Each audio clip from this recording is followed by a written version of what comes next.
Started this week. We're at the John Deere Classic in Illinois somewhere. I don't really know what city it's in. It's not a big city, but yeah. Sorry, I got the air conditioner on full blast. It's been really hot this week in LA. Um, yeah. So let's get started with the breakdown here.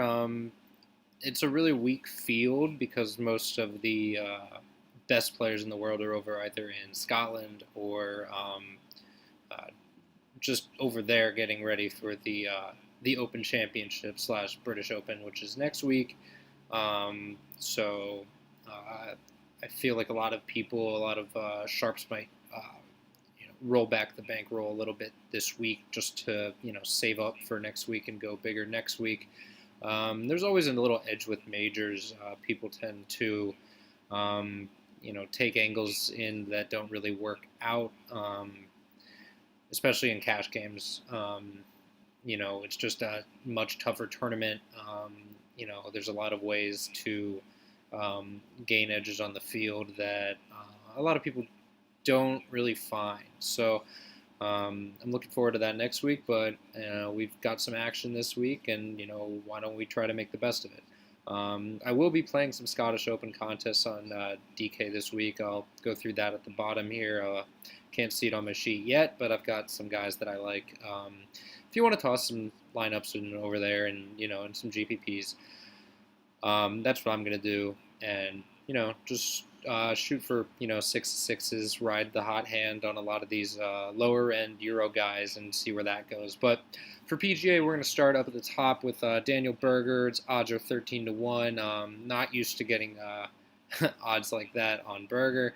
I've got it sorted by FanDuel salary right now, but yeah, we'll sort by odds, and then that way we can see kind of where our wrong way. Sort of where the guys that I'm going to talk about are at this week. So Berger's at the very top, but he's never played this course before. So I think people might not go to him so much just because they don't have that. Oh, Berger's won here before that they have with all these other guys that are up here. Most of these other guys that are up here, or Berger's never top 5'd here before. There's not much to talk about with him other than we know that he's in form right now, and he's a very good player. I mean, he won right before the U.S. Open, missed the cut at the U.S. Open, came in second, lost to Spieth in a playoff the next week. So, I mean, you can't say the guy's not in form just because he missed a cut at the U.S. Open. I mean, a lot of guys missed the cut at the U.S. Open that people were locked in on, and I wasn't really on Berger that week just because coming off a win, it's going to be hard to replicate the same success in that kind of a field. But here, I think he definitely has a good chance to go out there and do some damage. He could tear this course up. So all my stats here, last 12 rounds, besides driving accuracy, and all of the stats are within the field except for driving accuracy as well. It's on the far right. So that's why, Love Mark 173rd you'll see for driving accuracy. We don't have 173 people in this field, so he obviously can't be that bad. But it is pretty bad that he is down there. Anyway, back to Berger. Just wanted to explain those stats that you're going to see real quick. Off the tee and approach are going to matter in combination a lot this week. Yeah, you're going to see scores that are real low. And so, Berger off the tee last 12 rounds hasn't been outstanding in comparison to this field, but more than serviceable with how well he's putting long term. Approach game is on point right now. I do worry about the par 4 range that correlates really well to success at this course, but at the same time, I feel like there may have been some par 4s in that range at Erin Hills where he struggled, and a lot of these other guys either didn't play Erin Hills or like Harman did really well there. So I'm not too worried about that. I think Berger is a great play. I'm not going to have him in cash on either site. He's just too pricey, and the lower tier guys I don't really love. But the next guy here, Bryan Harman, has a win here, which is what you want to see. He has a 24th. He has a 19th. He does have a missed cut, but I'm not too worried about that. He's been playing really well recently. Second at the U.S. Open, which is awesome. Came back the next week. I wasn't really on him. I was worried that he would have a kind of a drop off after competing, so hard for a major. But I'm back on him this week. He's way too cheap over on FanDuel. I will not have him in cash on DK. I can tell you that. Way too cheap on FanDuel, 8,700. 8,700. He is the 1, 2, 3, 4, 5, 6, 7th, 8th highest priced guy on FanDuel, but he has the 2nd highest odds to win. That's what you want to see out of a cash value play, or a cash play at the upper, the high range there. 2nd best odds to win, but 8th highest price. I think you just play him in cash and move on. I don't really need to say too much about the guy other than he's in form and he's won here before. So I think he's a great play this week. He struggled a little bit off the tee and on the approach recently, but I don't even really think that that's too big of a deal. I mean, yeah, so the putter is what's going to carry him a little bit here, but off the tee at the Travelers wasn't great, but I'm not too worried about that just because he hasn't struggled that badly off the tee at all, really. And then in past tournaments here, he's been fine off the tee. The only time he wasn't was when he was, he missed the cut, but approach game was really bad also. I didn't realize he played in 2016. That's interesting. But, missed the cut 2016 here, but coming into it, not the pretty good form, but I'm not too worried about Harman. I'm going to roll with him in cash and go with that over on FanDuel. I mean, I have some different builds going on, but right now he is in my cash lineup, so don't think I'm going to mess with that just because of, the recent form, win 7th, 2nd, 35th. It's tough. He may be more of a GPP play if I'm, really being honest, but don't want to second guess myself here. I mean, 2nd highest odds to win. You don't put a guy that high with odds unless you really like him. And I know people are still betting him at those odds, so I do like that.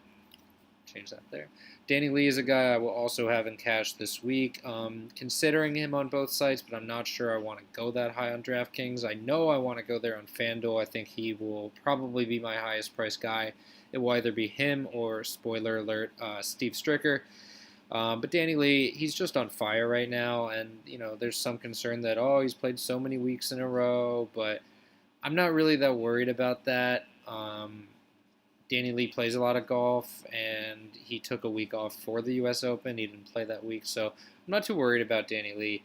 I think you just keep riding him until he gives you a reason not to. I mean, he's had a 3rd here before. He could go out and win. Realistically, he's putting really well long term. The approach game is hot. So I think he's easily one of the favorites, like the odds indicate, and I think he's just underpriced on FanDuel compared to these guys that are big course history guys that aren't in the best form. So I'm going to take the recent form and the solid course history here with Danny Lee and plug him in. Kisner's a guy that we know is super talented. I think the odds are off on him. I don't really know why they are what they are, but I would recommend playing Kisner in cash this week too. But the price, I think Danny Lee is just as good of a play this week as Kisner. I don't really see too much difference with them, and you can save $400, $200 and take Lee. Plus Kisner missed the cut last week, and Lee did very well. So that recent form. That recent form is going to propel me to take Danny Lee over Kevin Kisner this week, but I think Kisner will be lower owned because of that, so I think it's just fine to play him in GPPs and just differentiate elsewhere.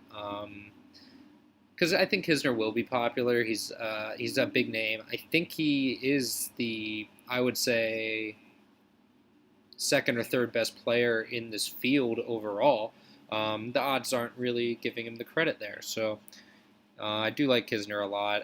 Long-term form this year, Kisner is up there with Berger as the best in the field. So like him a lot. Charlie Hoffman, a guy that's been pretty on fire recently, kind of screwed me over at, want to say it was I forget what tournament it was, the most recent one he played in, but yeah, he pulled out of the Pro-Am sick. It was the Travelers, yeah. Pulled out of the Pro-Am sick, supposedly, allegedly sick, and then went out there and did his thing to a third place. So Charlie Hoffman has been really hot recently, but I am worried that it came off, a lot of the putting and around the green work, and he didn't do so well on approach. And then his history here, he has a miscut, and the putter wasn't there. So I don't really worry about that a little bit, but besides that recent hot putter rounds, in the U.S. Open performance, where he was also really good, I'm not really on him this week as much as I, maybe should be. He's 8,900 is a weird price for him in my builds. I don't really want to start my lineup at the top with a guy that has only a miscut here, really. It's like not really what I'm trying to do. I want to hop on Betfair quick and see if they have their form guide up for. All right.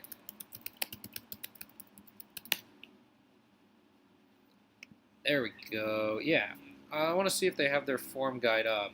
Oh, look who their guy is there. Bryan Harman. Nice. Like that. They like Hoffman. They like Campbell. I like Campbell a lot. But I do want to see their form guide because I want to see... My course history was only going back 5 years. So I want to see if they have course history that will go back further than that. So... course. Oh yeah, that's what I'm talking about. So Charlie Hoffman does have a 7th and a 15th here, but he also has 2 miscuts. So I'm not too worried about that. I think you can roll with him this week confidently. Yeah, he's in good form right now. I don't see him missing the cut.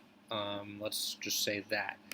I do like his price on FanDuel at 8,900. His DraftKings price I think is playable, but there's a course horse that we're going to talk about here that I think is just as good of a bet to make the cut and is in really good form as well. But you may not know who I'm talking about yet. Kyle Stanley is not the guy. Kyle Stanley has played really well here in the past.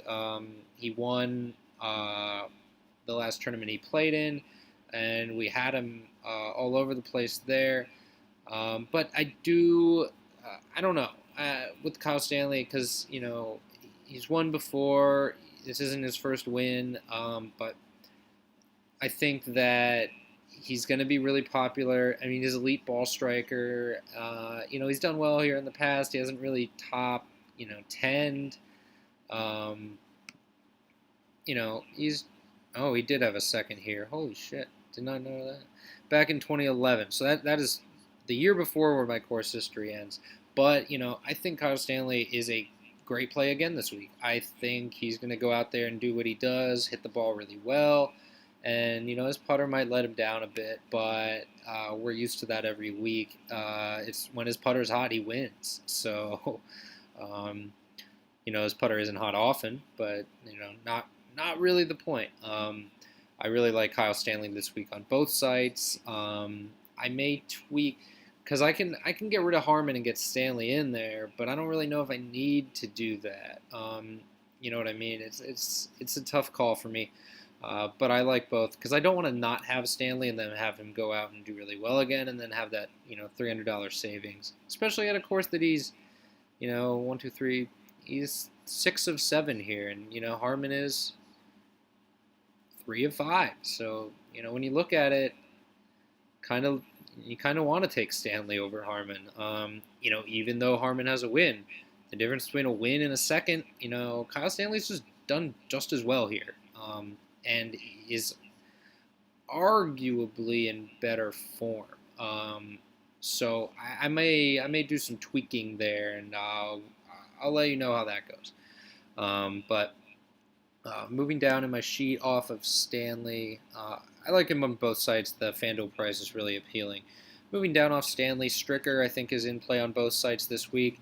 That DK salary is a little high for me, but I think I will start my cash lineup with Stricker this week instead of Stanley and Hoffman, just because Stricker is the ultimate horse here.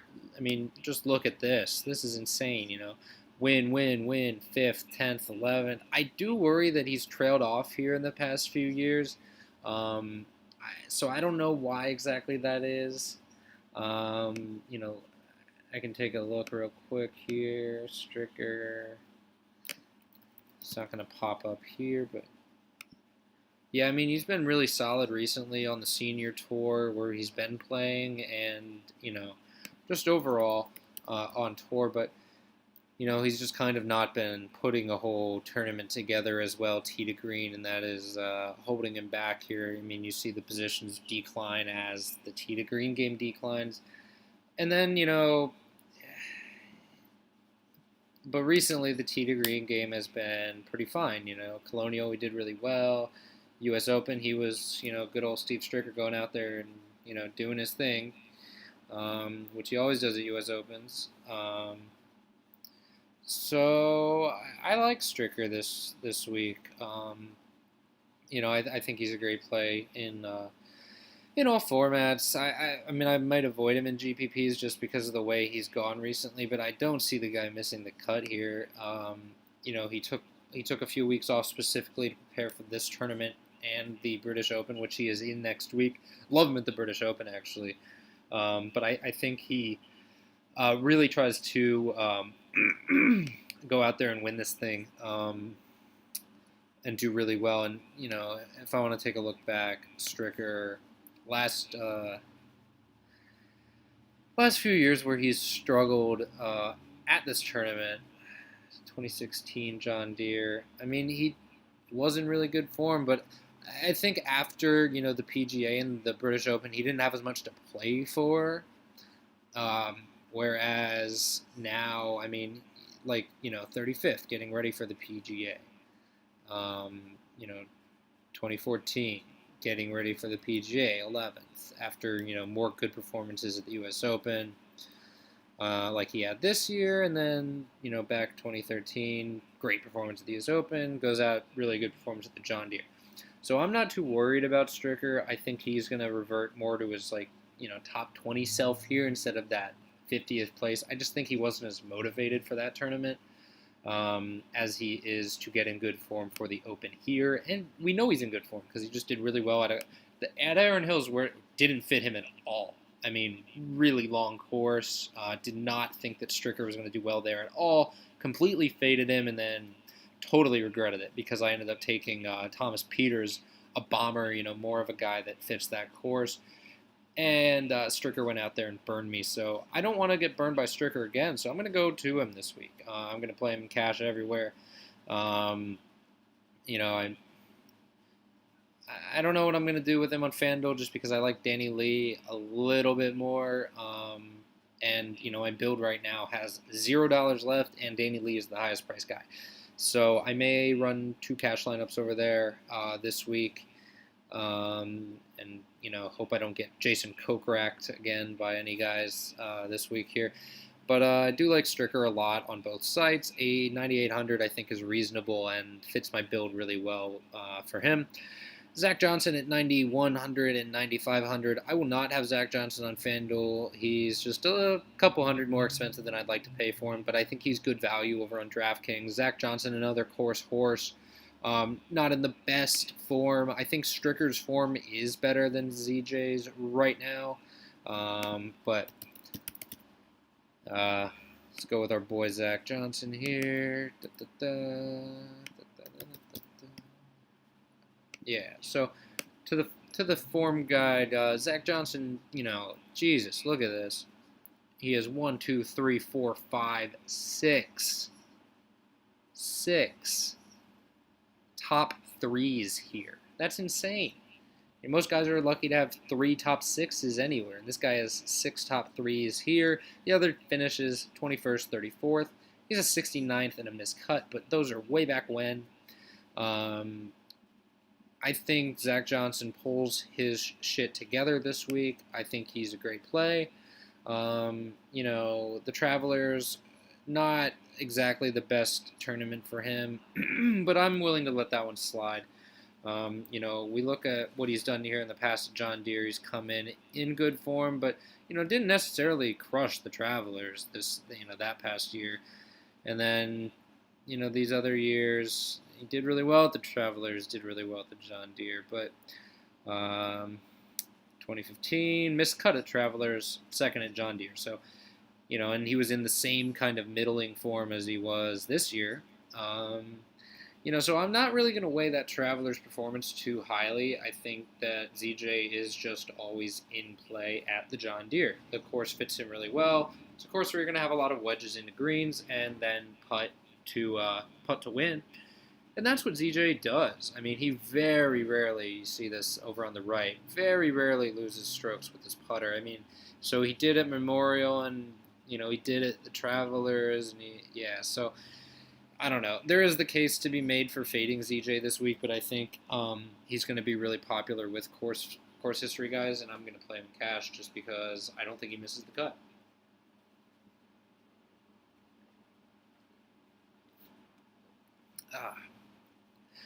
So I don't think he misses the cut this week. I think he's a safe bet for cash.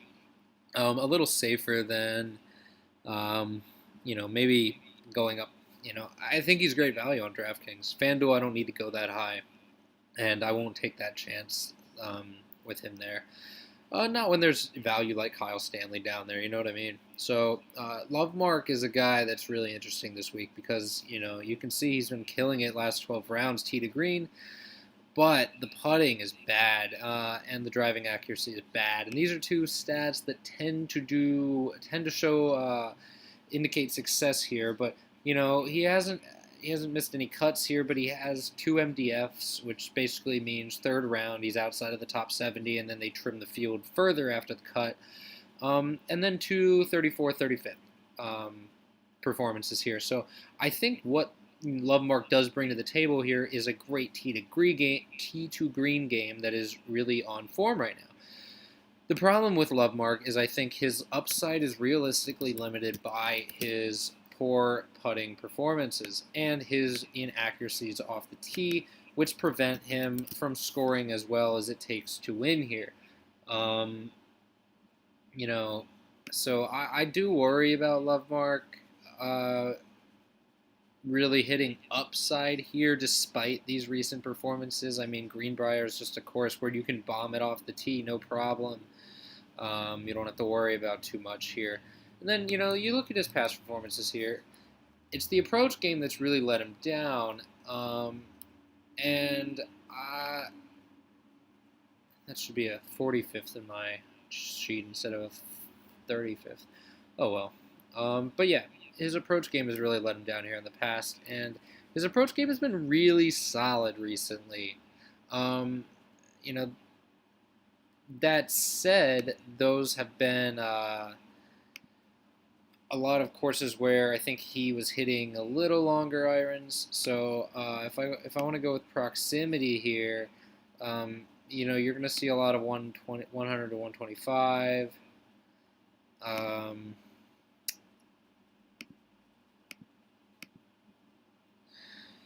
So he's been really good in these ranges recently. It's been these longer ranges that he's actually struggled. So I like Lovemark this week. I think he's safe for a made cut. But like I said, I don't know what his upside really is because he is bad at putting. I think it's going to really limit him. Maybe he gets high with his putter. That can happen. I mean, Greenbrier, he putted pretty well. Arnold Palmer, he putted really well.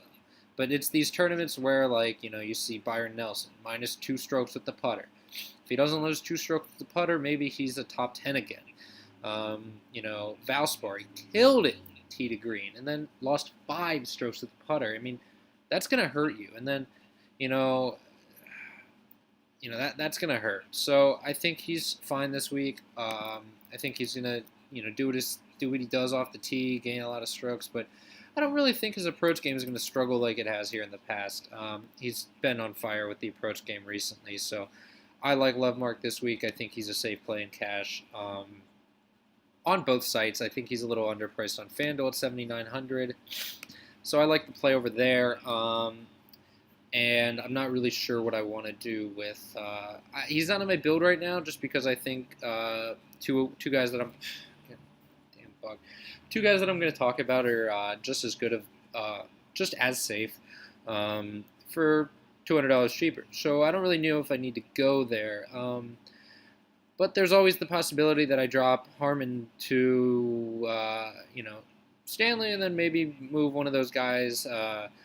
CH3 or nah, spoiler alert, up to Lovemark. And just do that just so I kind of avoid the Harman volatility, which, Harman is known for. But moving on, Ryan Moore is a guy that, defending champ, he is another course horse, done really well here in the past.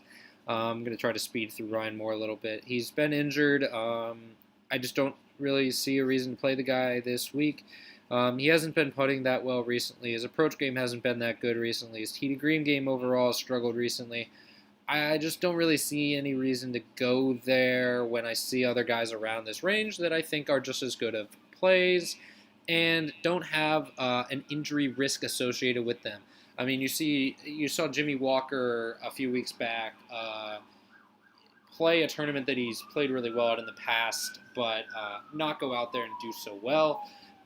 And, he was coming off of Lyme disease. So, I think these guys feel a pressure to come back to a course that they've won at, they've done really well at in the past.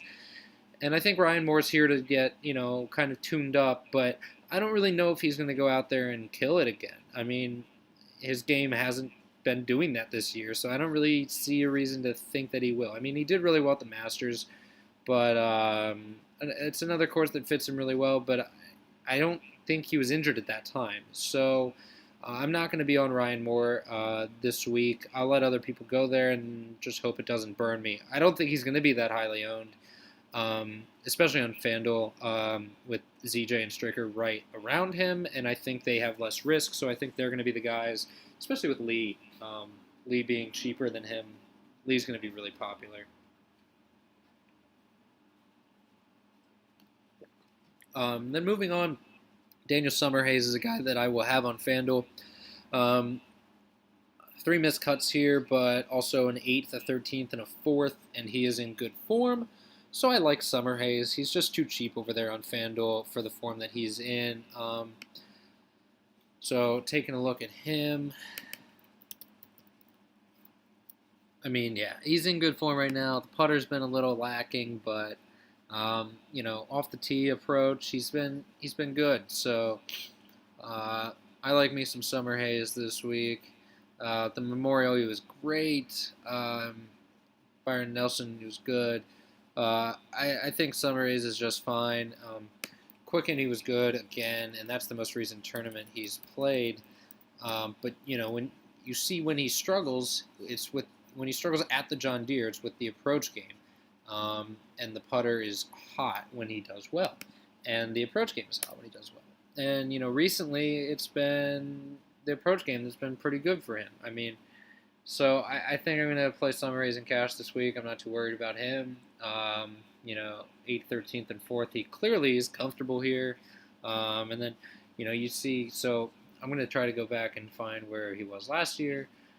And, he rode a hot putter at the PGA and the Travelers, and then, kind of trailed off here. But, so that does worry me a little bit, but, 6,800, he's too cheap, and, he's done this before where he's been really bad right before the John Deere. Greenbrier, Travelers, missed cuts, terrible approach game, and then suddenly just turns it on at the John Deere. So I think he's going to keep riding it, and doing pretty well here this week. I would have a hard time seeing him really fail this week.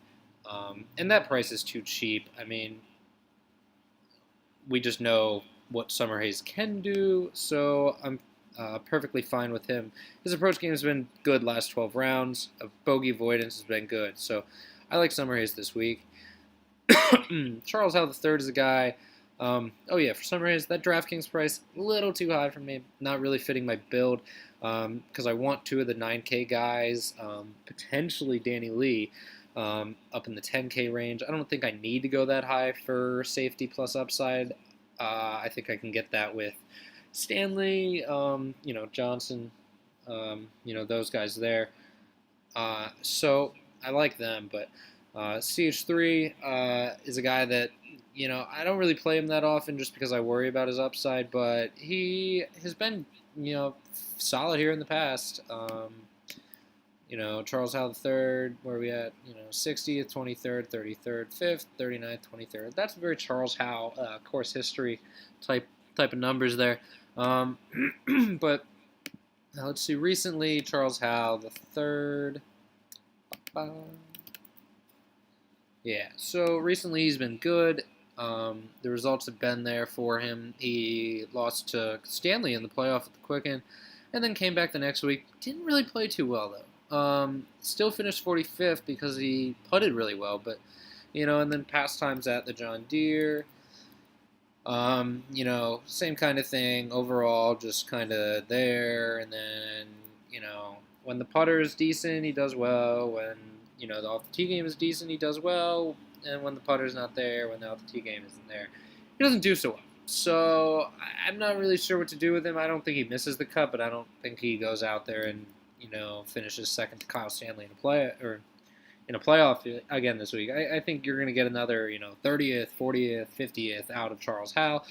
And in a cash game, that's fine. The problem for me is it's 7,700 and 9K for just a made cut, essentially, with no upside, to me, is too much. I'm not going to go there because I love Kevin Na at 8K.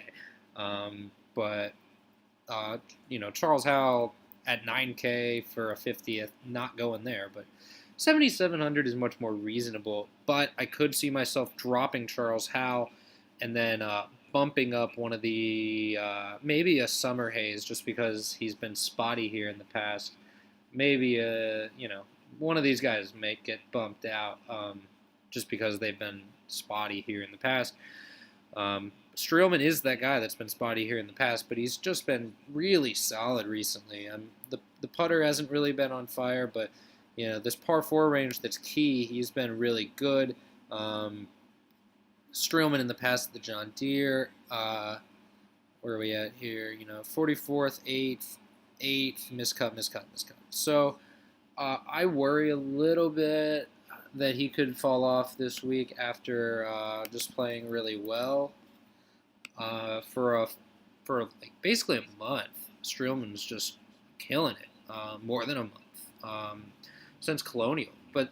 He's just had a really, really solid overall tee to green game. And then the putting has been decent. And when he really flashes the upside is when the putter's hot. So if Streelman keeps the putter hot this week, he struggled a little bit at the Greenbrier, but I won't hold it against him. But when he's been bad here at the John Deere, he hasn't really done anything well at all. And, last week he was great around the greens and he was good off the tee. But the approach game has been pretty good these past few weeks. So I like Streelman this week. I think he makes the cut. He's been playing too well, I think, to fall off in such a weak field. So I think Streelman is a guy that is definitely in play on FanDuel. He's going to be like 70%, like he normally is. They won't raise his price. FanDuel needs to do a better job, but DraftKings 8,800, not going to go there. Too high for me. Kevin Na is a guy I'm going to have in cash on both sites. I'm going to lock him in, baby. He's got an 8th, a 13th here in the past 5 years. The course fits him really well. It's a Kevin Na type of course. He's a really steady golfer. not exactly the best off the tee, but he's just good with his short game. His approach game is on point right now. Not great off the tee, not the best putter, but he gets the job done, and he's been getting the job done recently. The results have been there for Kevin Na. So I like Kevin Na here. I mean, recent form, course history, going with Kevin Na and cash on both sides. He's a guy that tends to make the cut, do well. So I like him. He's bounced back from that early season slump he was in. Bud Cauley is a guy that has been very volatile for me this year. He does have good course history here with an 8th place, but he also just hasn't really flashed too much upside besides that with a 52nd, a 72nd, and a miscut. So I am going to kind of avoid Bud Cauley this week. He's really tempting, though. He's really fucking tempting. But I think I can get in this 7 to 6K range on FanDuel and then this 7 to 6K range on DraftKings without really having to go with him. I mean, 2 of the last 3 missed cuts. I don't hold the U.S. Open against him. That's what I said when I was going to play him at the Travelers, and he did really well. But I am worried about the putter not being there. When he's done well with the John Deere, the putter has been there, and I think he's more putting like this right now, these 2 bottom results. The off the tee game was bad when he's missed the cut and done poorly here. His approach game has been... his approach game last week, fucking atrocious. Because he did really well the first round. I know, if you guys know, I had him in JPPs, and he just bombed the second round. He couldn't hit shit. So approach game went really awful that week. But I mean, before that, striping it, So I don't really, so I like to look back and see, like, okay, so last time the guy was striping it, went out there and sucked. How did that happen? What happened to, what happened to Bud Cauley last time he was doing that? Well, Bud Cauley was never really hitting the ball as well as he was earlier this year. If you look back through 2016. So I don't know what to do with Bud Cauley this week. He's still gaining strokes off the tee. I'd like to say that his approach game last week was an outlier. And recently it has been. But, some guys, when they have one of those bad weeks, they had a really bad week for a reason. And I don't know what that reason could be with him. But, he did the same thing. So Wells Fargo 2014, if you want to go back that far. I don't like to go back that far, but I think Bud Cauley's in play for sure. He could go in. If he gets the putter going, but he hasn't had the putter going recently, so I am a little worried about the guy. But he's in play for sure. We know he's talented enough. So back to my sheet here. The stats are good. Off the tee has been great. Putting hasn't been there, like I said, but he's in play. We know he can go out there and do it. Bubba. I'm just not going to play Bubba until he does something. I'm not even going to talk about the guy. Streb is a guy, 8,700 is insane on DraftKings. I'm not going to pay that for Robert Streb ever. No way, no how. He does have good history here. And the FanDuel price is pretty tempting at 6,900. I'm not going to lie. My worry with Streb is just that he's not like the best golfer out here. I can't even find him on this damn sheet. So, yeah, I mean, those are the 3 best performances, and he has a miscut. So I'm not really on Mr. Streb this week. I'm just going to kind of let other people go there and hope he misses the cut again. I mean, 6,900 on FanDuel is tempting for a guy that's in the kind of form that he is in. He did really well last week with the 2nd place, but I don't really feel the need to go with the Streb this week. Yeah, I like guys that are cheaper than him in the 6K range, so I'm just going to roll with them and hope Streb doesn't burn me.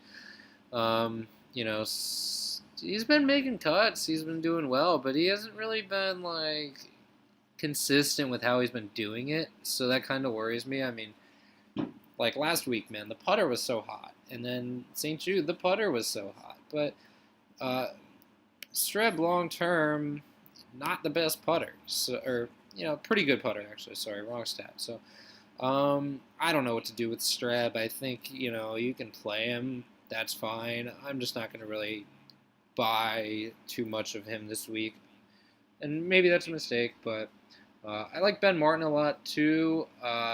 Ben Martin's a guy that nobody ever played really at all before these last few weeks, but he's just been playing really well.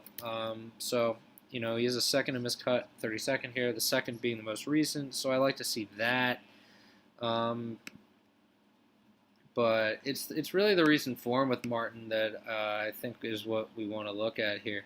So he should be up towards the top. There he is. Been popping a lot recently. The approach game is on fire, and just when he gets the putter going, it's good. But off the tee, he's been a little inconsistent, and around the green, he's been a little inconsistent. So,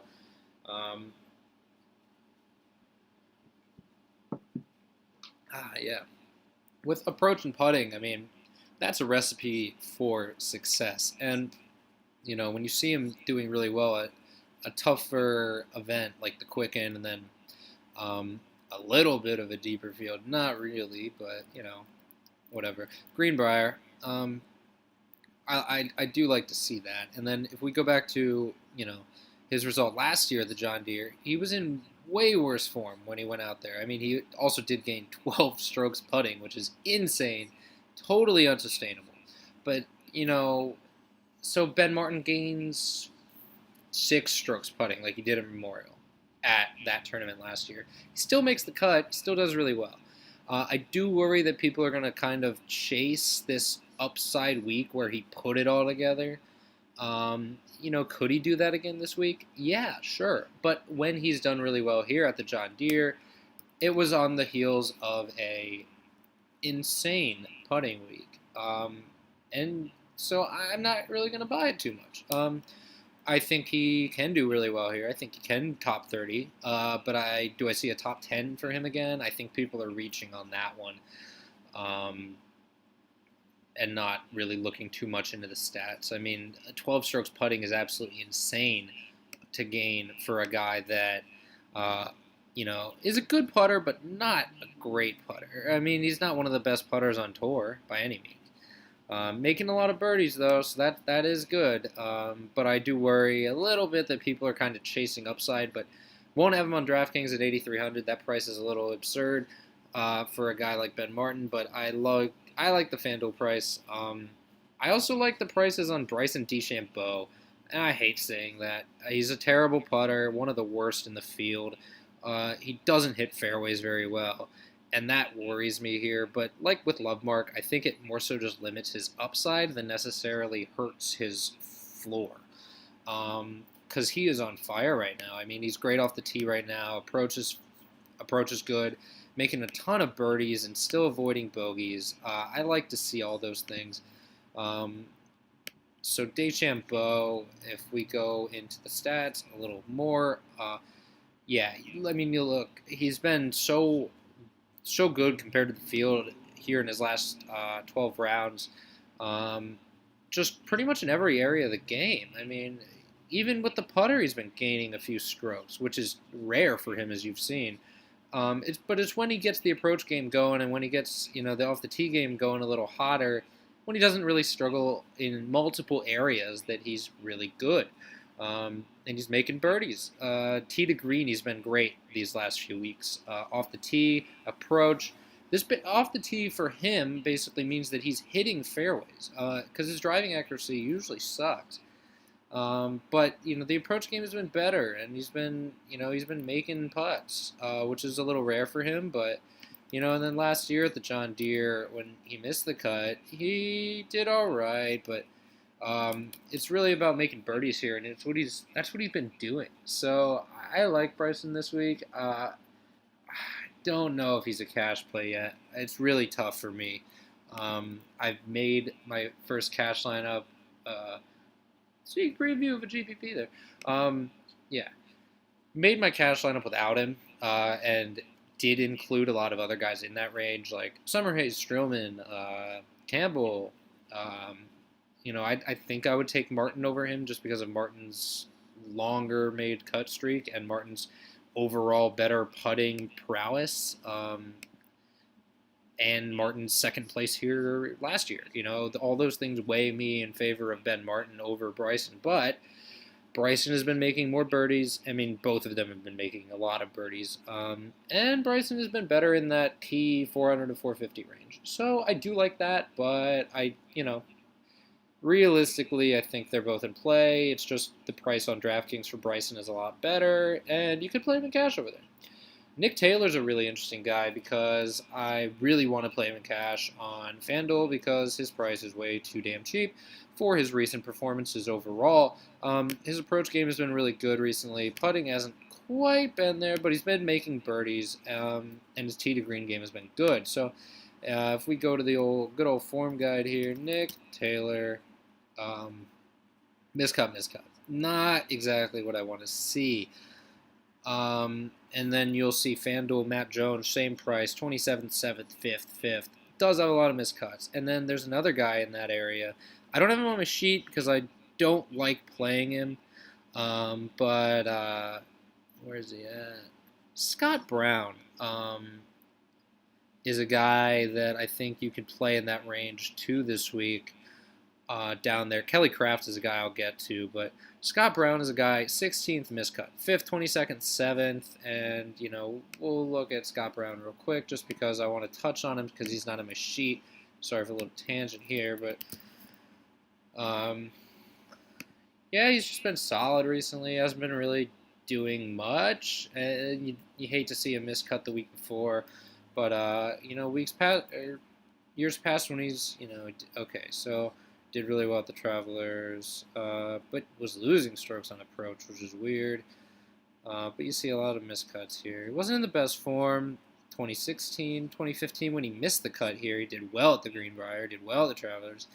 Yeah, Scott Brown is always just an inconsistent guy, so I never like to play him in cash.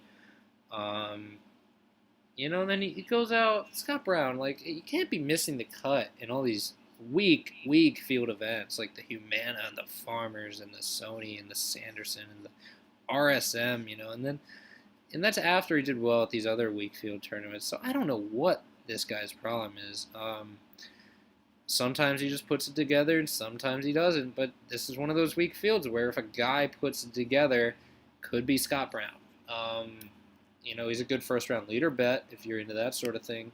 And he tees off really early on Thursday, so I wouldn't mind him there. Ricky Barnes is another first-round leader bet. Lock those two guys in for a first-round leader at put a few bucks on them for some scrubs. But yeah, Scott Brown's done really well here in the past, so I can see him doing it again. But I wouldn't. I don't know. I don't love the guy. He's just too volatile for me for cash games. Not gonna go there. So where were we? Nick Taylor. Back to Nick Taylor. The stats for Nick Taylor have been really good recently, so I do like him, but I worry just because of the two missed cuts in the past. What kind of performance are we going to get here? Is this miscut waiting to happen based on course history? What's going to happen here? So if we take a look back, Nick Taylor, John Deere 2016, where are we at? John Deere 2016. He was playing like shit. Miscut, 64th. That's not good. That's not what you want to see. And then just really struggled overall. I mean, didn't gain strokes anywhere. But a lot of miscuts and no real good performances here for Nick Taylor in 2016. And then in 2015, the same. I mean, miscut, at the John Deere. So that's not what you want to see. And then where's he at right now? Oh, that's a lot of green. 22nd, in 2 top 10s, another top 10. That's what I like to see out of Nick Taylor. I think Nick Taylor is just fine this week. I think people might overblow the course history narrative with Nick Taylor, and I think he's in play. I'm not too worried about him. I don't think these greens are so hard that he can manage to lose eight strokes putting here. So I like Nick Taylor. I think 6,100. I think he has some of the most upside in that range on FanDuel. DraftKings price 7,600. He's definitely in play at that range too. In cash, I like him a lot, but my favorite play, I like David Hearn too. Just going to say 6,700 on FanDuel, good GPP play. I'm not going to spend too much time on him. He has a second here in the past. He had a second at the Greenbrier too in the past. Did pretty well there last week. So David Hearn in play. Just hasn't been like popping recently. He's been all right, but not great. So maybe you get more of like a 45th out of him. But Campbell. Chad Campbell, man, lock of the week for me on both sites. I don't really want to explain the play too much, other than just lock the dude in. But because I like to see the process a little bit, I will. Chad Campbell. These are his last 12 round stats.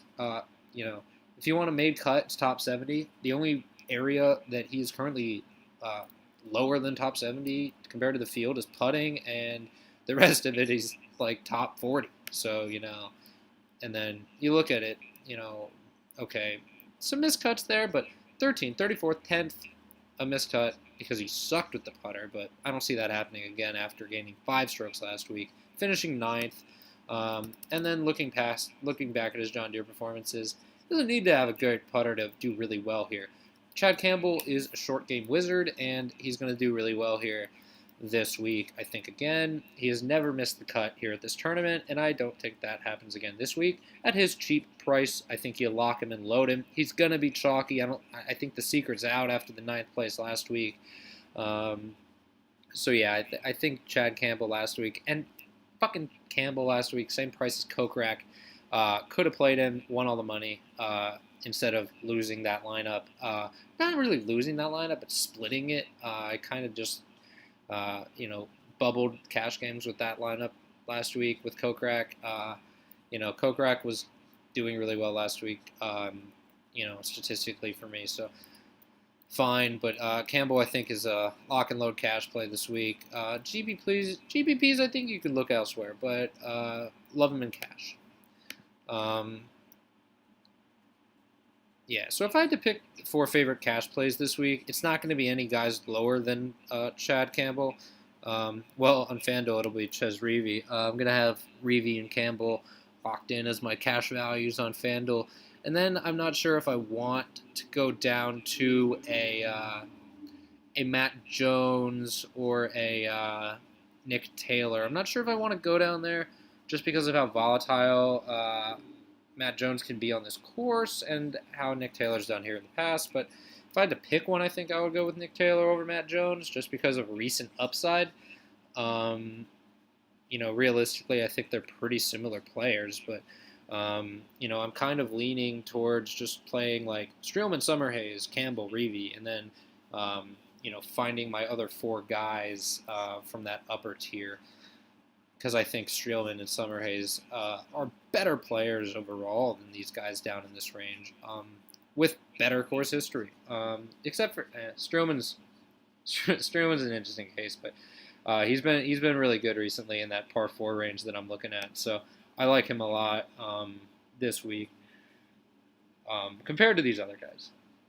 So yeah, going back down to these bottom range guys, I'm not going to touch on all of them. I'll let you look at the stats as you please. You can pause the video and take a look. Palmer, horrible course history, known as a big name. I'm not going to have any of them. Nick Watney I do have in cash on DK this week just because he fits my last spot. It's either him or DeChambeau pretty much, and I think Nick Watney is a more consistent golfer overall than Bryson DeChambeau is. And Nick Watney has 2 top 30s here, a 27th and a 13th. He doesn't miscut, but that was way back. I'm not too worried about it. And so I'm going to look at the form here for our boy Nick Watney. Off the tee hasn't been great, but approach putting he's been good. Tee to green he's been good. Around the green he struggles, but if he's hitting greens, it's not going to really matter how he is around the green. You look at Nick Watney, 1, 2, 3, 4, 5, 6, 7 made cuts in a row. I'd love to see that, and he hasn't been great off the tee. Approach game has been carrying him around the green, has been letting him down, really limiting his upside. The putter's limited his upside. Off the tee is limited his upside. You look at his past performances, the John Deere, he's pulled that off the tee game up. He's pulled that around the green game up. And I think what that means is that Nick Watney has a great short game and, or not short game, but short irons. So he's not missing greens like he could be missing greens from longer distances, and big fan of Nick Watney this week. I'm going to do the proximity gain just to kind of make sure I'm right on with that. And overall, he's been pretty good in this range that I like to see, 100 to 125 short irons. But overall, he's been pretty solid overall. With the approach game. So I think we're going to get a top 30-ish performance out of Nick Watney this week. I don't mind him in cash on FanDuel either. I think he's going to go really overlooked in that 7K range. It's kind of a dead zone. Sean O'Hare might get some traction there, but he's horrible course history if I'm not mistaken. So I'm just not going to go there after he burned a lot of people last week. People might go back to him, and I'm not going to be doing that. Yeah, miscut 68th, miscut. Not going to be on Sean O'Hare. Will be on Ches Reavie, though, baby. Ches Reavie. He was my bold call at 6,400 a few weeks ago. He went out on fire. I forget what tournament that is, but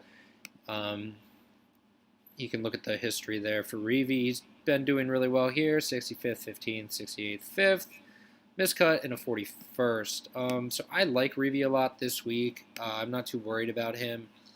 He's been just pretty much statistically the guy I want this week. So I'm gonna play him on FanDuel Cash. 8,400 for Reavie on DraftKings is a little steep. I'd rather just take Knott 8,000 and Campbell 76 as my two kind of mid-low-ish range cash guys to start my lineup, and then pair with two studs, and then find two more value guys down in this range. But so that's kind of where those guys came in. Johnson Wagner is going to be really interesting because he has 3 top 8s here in his last 3 starts, and he was really popular last week on FanDuel at that cheap 5,600 price.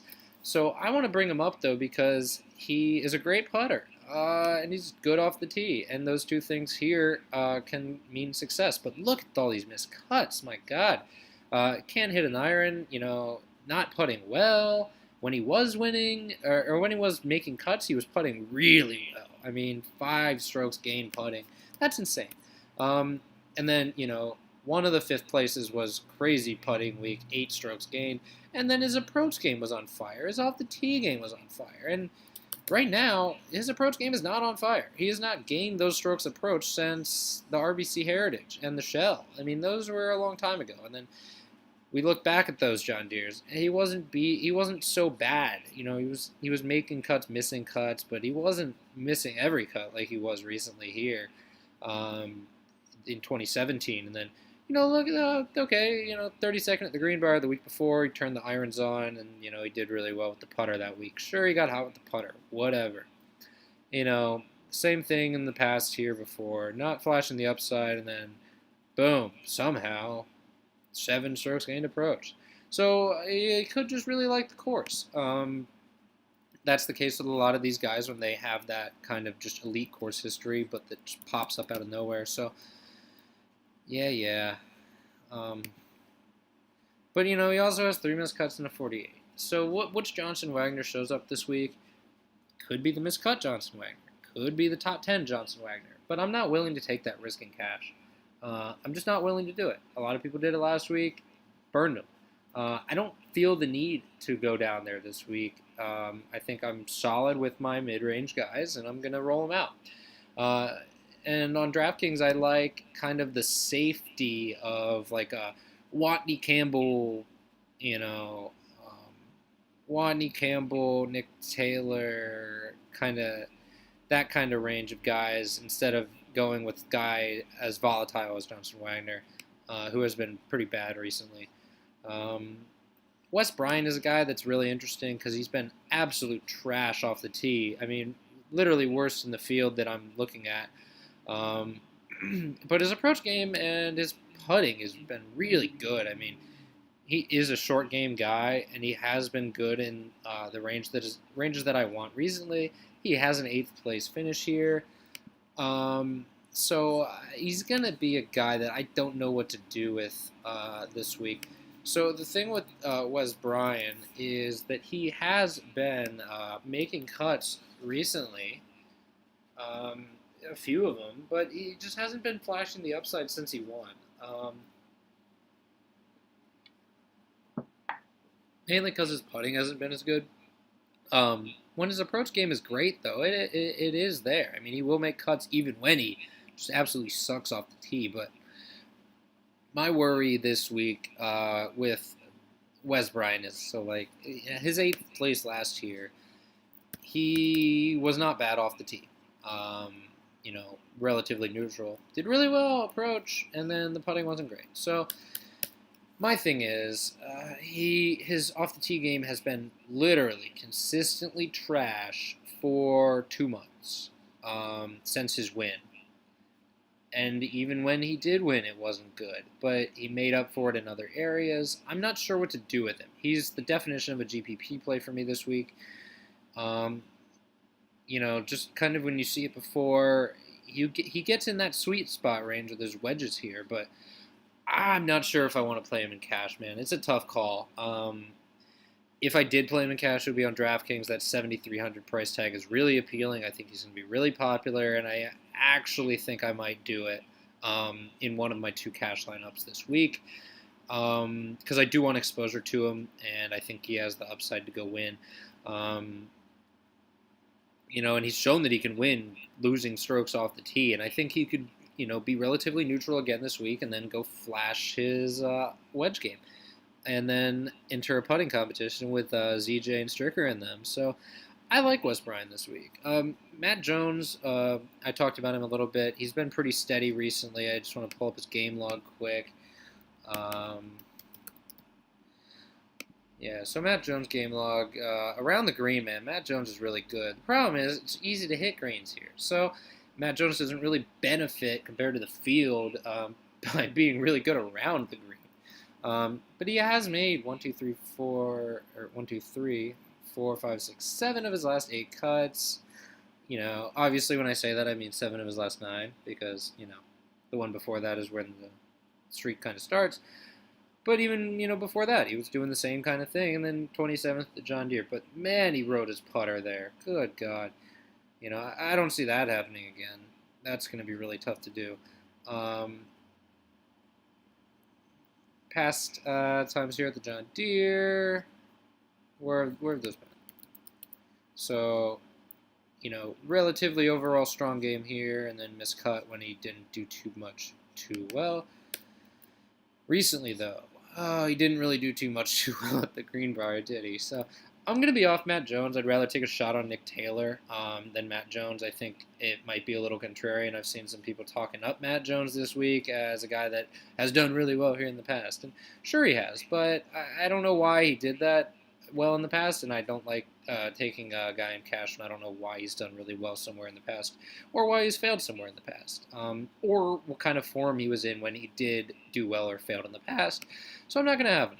I'll let other people go there, and realistically, I don't see him having that much upside. So, maybe it could burn me. I don't know. Kelly Kraft, though, is a guy that I think has a ton of upside this week. He has a 5th here last year and just went out and dominated with his approach game last week. And I do want to go see quick what range that Kraft was so dominant last week in. You'll see his approach game, it's going to be 11 basically, strokes gained approach, but putter was not there. But last year when he did well here, it was a more balanced effort. So I think he can do the same again this year. I don't necessarily think it's lock him in for a 5th because he did really well with his irons last week. But I do want to see the proximity. So last week he was great from the short range, actually, which is what I like to see. But the week before he was really bad. So, which Kelly Kraft shows up? it's been inconsistent because we could have said after the Colonial that, Kelly Craft at the Memorial, and I did see some people saying that.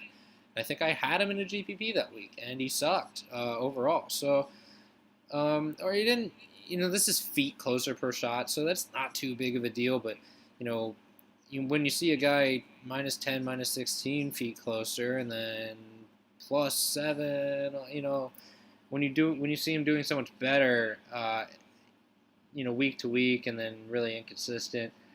Not really sure how much the guy I want. And when he did really well at the John Deere in the past, it was from these longer distances where he still wasn't great last week. So I don't know how much Kelly Craft I'm going to have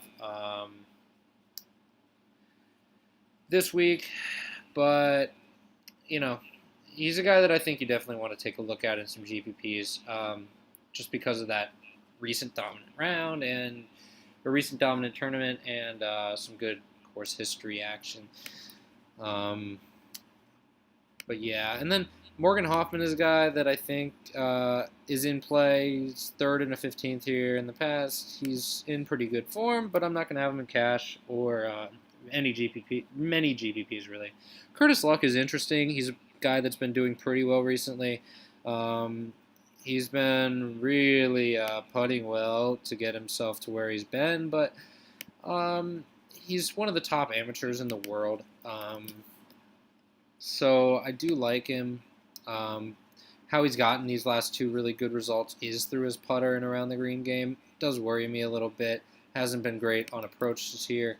Never played the John Deere before, so I don't really want Curtis Luck in cash because all it takes is that putter to go away and he's back to missing cuts.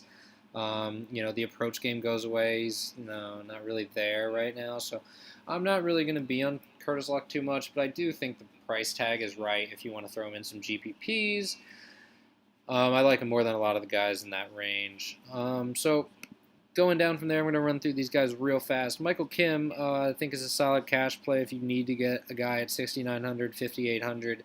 I don't mind that at all. He was a 47th here in the past.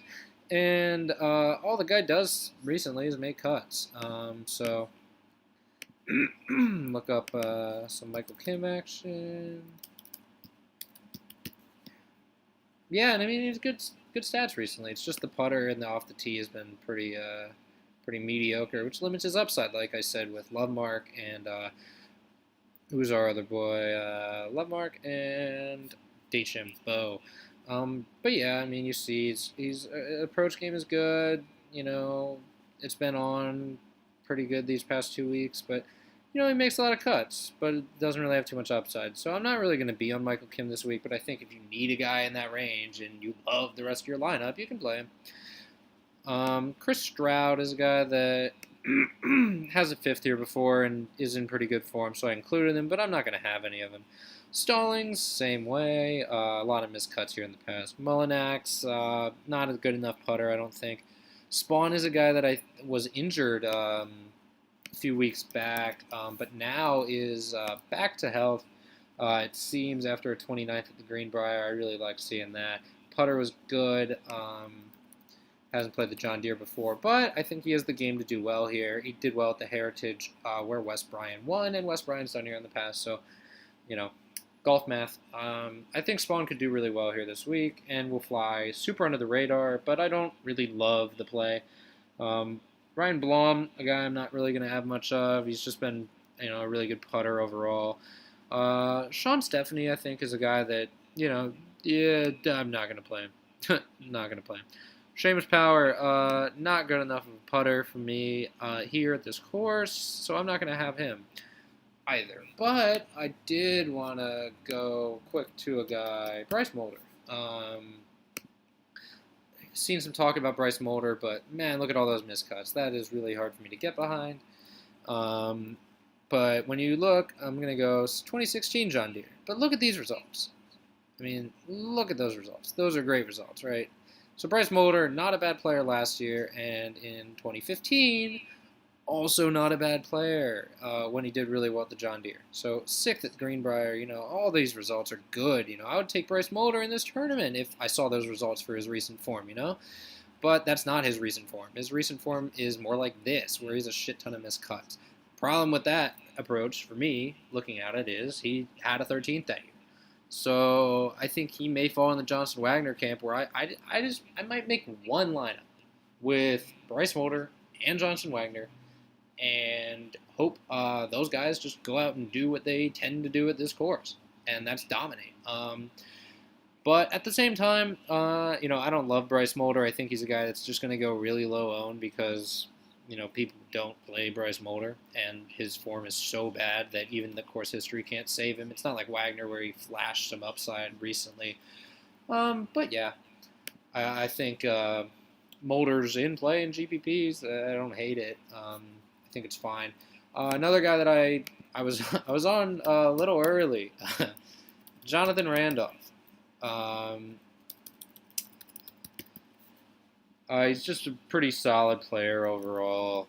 I don't see too much reason to force Jonathan Randolph in your lineups, but he is a good price and he has been playing pretty well recently. If he ever wants to show up.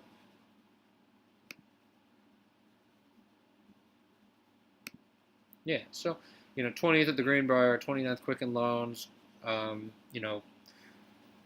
More solid approach game recently, and we've seen at the Byron Nelson that can kind of fall apart. But did well at the U.S. Open, really tough course. He's not awful at putting, and did miss a cut at the John Deere last 2 years ago, but he had an awful putting week that week, and yeah, he wasn't in great form at that time. So he's one of these guys that isn't a great player, so he can be a little more volatile than most, but I think he's in play if you need a real cheap guy this week, down in that range. Besides that, not too many other guys that I really love. But yeah, so that's what I got this week for PGA. And let me take a few minutes here to go over some Euro action. These guys will be the guys that are in my arcade. I'm going to play the quarter arcade this week and just kind of sprinkle them in. I'm going to have all these guys in various combinations. I'm running into a lot of situations where I'm running into, a 2v2 in my last two spots, and it's a fucking quarter for each entry. I'm just going to play each one, NBA was good to me, and I got a lot of quarters off NBA, approximately 8,000 of them. So I got a lot of entries going on in the Euro this week. But, Fowler... So this is the course history here on this side here. I'm going to highlight it while I leave the odds on this row here, or this column, excuse me, and then the DK price here. Jordan Smith, a guy who's in really good recent form. I'm going to start at the bottom, actually, because the top guys a lot of the times kind of speak for themselves here. But the bottom is where you want to differentiate. So I'm going to run through the quick plays at the bottom. Jordan Smith, really good form. I've been playing him pretty much all year on Euro Tour. Really solid overall player. Hasn't missed a cut or really been bad, even when making the cut, like some guys tend to be. They make the cut and then fall back. He's been around 20th to 40th every week, and at 6,500, that is what you want. Ian Poulter, same kind of thing. He's been getting around 40th, and despite two missed cuts. And I do want to say with course history here, it is a new course. So course history for me is kind of saying links course in Scotland, similar setup. What does the guy do? Right before the British Open too. So recently Poulter hasn't been great in that circumstance, but I think he's been pretty solid this year so far. Scott Hend, another guy that's been pretty solid overall, but I do worry about the odds. I don't know why his odds are so bad here. But he's in the same boat as Poulter where he's been, decent recently. So don't mind him, don't love him. I'd rather have Smith over both of those guys, if I'm being honest. Ryan Fox is a guy that's been just absolutely murdering the last 2 weeks. I think he had a 7th and a 4th or a 3rd last week in the Irish Open, which is, just last week. And it was a pretty decently strong field. It was definitely stronger than the Greenbrier. So... John Rahm was over there, and Stenson, I think, was over there, maybe. I don't know if he was, but either way, Fox did really well in that field, so I really like Fox again this week.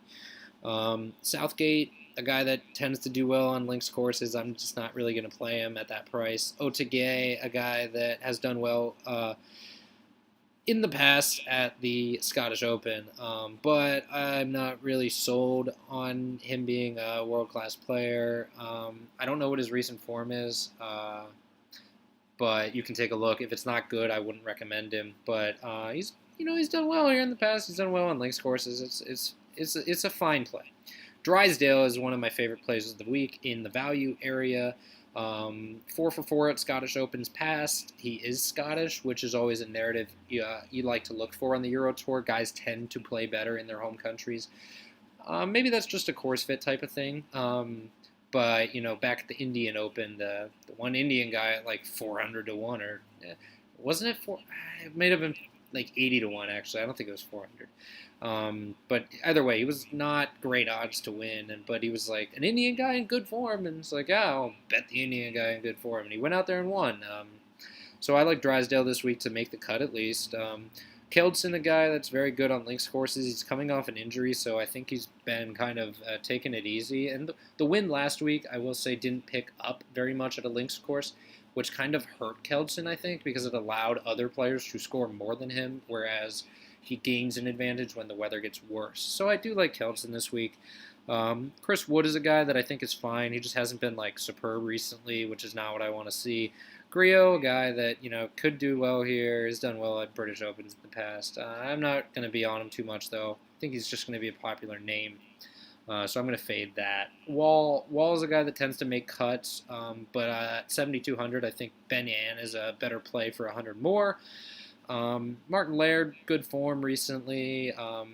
Scottish guy. I think he can do really well this week, and he's motivated to do well for the British Open. So I like Martin Laird. Hao Tong Lee is a guy that did really well last week. He's been in good form. So I like him this week too. Dredge has been trending upward. I'd watch out for him this week. I think he's going to go pretty low owned with his odds, and I think he's a really good shot to go do really well. Richie Ramsey is a guy who I think I'm just going to fade because I really just don't think I don't know. He could go in, but I don't think he's good enough. He's been bad pretty much all year, and then comes out last week with a high performance. I'm just not going to ride it. A lot of people are though. Uline has been hot, and I like Uline. I think he's a great play. I keep finding myself on that 8,300 price tag in the last spot of my lineups for some reason, and I keep just plugging him in and not questioning it. Hatton is a guy who's been in pretty poor form recently, despite having really good results at this event and on links courses in general. So I will have some Hatton, but I'm not going to play any cash games this week. So I may just fade him and hope the bad form continues because I think he's going to be pretty chalky. I think that might be the play for me. Sullivan is a guy that I keep just playing, and he keeps just making cuts, so I'm just going to keep playing the guy. He's known to do well at British Opens, so I'm going to keep an eye on him for a value play for the British Open. But Wiesberger, man, super solid, just a great player. 9,100 is way too cheap for him. It is a stronger field, though, so that makes the price go down, but Ross Fisher, kind of the same. Recent form has been good. They've been flashing a lot of upside. So I like both of those guys, but I don't think you start a lineup with either of them. I think they're your second play just because of all that value that I was talking about. Kuchar is a guy that, second place here last year. I think he can do well again. He has the game, super steady, not going to get into trouble. Like Kuchar a lot this week. Brandon Grace, same kind of guy. Just a class player. I mean, just really good overall.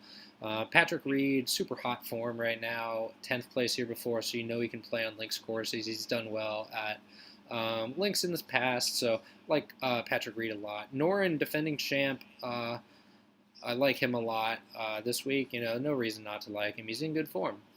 Stenson, same guy. Does really well at links courses. Doesn't get into trouble. Great with his irons. That's Stenson. Adam Scott, worried about him because he missed the cut at the U.S. Open, where normally he just shows up and competes really well in a strong field event because he's a world-class player. But I do worry a little bit about him. I'm just not going to be on him as much as I think other people will. And Stenson and Noren are significantly cheaper with better odds. So I'm just going to go with Stenson and Noren overweight on Scott. I did put Scott in the pool just to kind of show you that I'm not going to be on him. Ricky Fowler is a guy that you can lock and load this week. I'm going to have a lot of Fowler. I hope the high price tag scares people off. He's won 2 years ago. I have the course history a little messed up there. And then he is an 8th in the past year too, and he's just been on fire. Great play overall. And then Rory above him, I'm going to full fade. I just don't think he's right now. But that's the video for this week. Sorry it's been so long. I had to run through the Euro guys and really go through this PGA breakdown of a lot of really confusing plays, because when you look at, I think the DraftKings salary range is spread out pretty well in terms of guys I want to play. I mean, Campbell and Na are going to be locked in for me, along with Zach Johnson, I think, at 9,100. I mean, that's just too cheap for Zach Johnson at a course that he dominates. So I'm going to start with those 3 and then kind of see where I end up. I have a lineup that I really like with Stricker at the top there too. And I could put Stanley there, but the other, the $200 doesn't really save me much. So I think Stricker is going to be my guy there. And I'm just going to roll that lineup and then have a Wes Bryan lineup also, where I kind of maybe put a Danny Lee up at the top and hope to get that upside with both of those. But maybe I just play that in GPP and then let my safe cash lineup go. Just go for the safety. So I think that might be my strategy, because I've been doing it where I play multiple cash lineups, and if one of them hits, or if 2 of them hit and one of them misses, then I'm having a good week, but certainly not a great week. And it turns out a lot of the times that my 3rd cash lineup is the one that I was like hesitant to play in cash. So, I got to stop doing that and trying to hedge. But it's a learn as you go experience, and part of it is when you have difficulty making the tough choices, where do you go? I mean, last week I went Streelman over Scheifele, and Scheifele goes out and wins. Now, if I have, that was my Kokrak lineup. So if I have Scheifele over Streelman, but still have Kokrak, I'm fine. But last week I wasn't going to play Scheifele over Streelman unless I really looked at the 400 to 450 range where Scheifele was 2nd. So it's tough to make these choices sometimes, especially, I'm going to show you real quick before we go. On FanDuel, I always do this the wrong way. On FanDuel this week, man, they priced us like Lovemark, Howell, Na, Cauley in these ranges. You could put Lovemark and Cauley, or you could go Howell and Na. Tough choice there. I mean, because I think Lovemark and Cauley are a little more volatile than Howell and Na. So I think Howell and Na would be the cash combo. Lovemark, Cauley, GPP. Going down, Summerhays, Streelman, Bryan, Martin, Hearn, DeChambeau, Campbell, Reavie, Kraft. I mean, all those guys, Nick Taylor, Matt Jones, Curtis Love, all those guys in the 6K range are great plays. So it's going to be really hard for me to separate. So I think I'm going to go with the guys that are popping the most statistically, Reavie, Campbell, and then go with the guys that I think are the best course history, best recent form players, which would be Summerhays and Streelman. And then kind of sprinkle in some Martin and Bryan and Hearn, Kraft in there and GPPs. But overall, I think cash, I'm going to go with the 4 that I really like the most, and then go with the up top guys that I liked earlier that I was talking about. So that's all for this week, guys. Thanks for tuning in. Sorry it's been such a long show, but I really want to cover everything in depth. I don't like to skimp you on information. So if you got any questions, hit me up on Twitter. It's MAndrews93DFS, and I'll see you next week for the Open. Can't wait.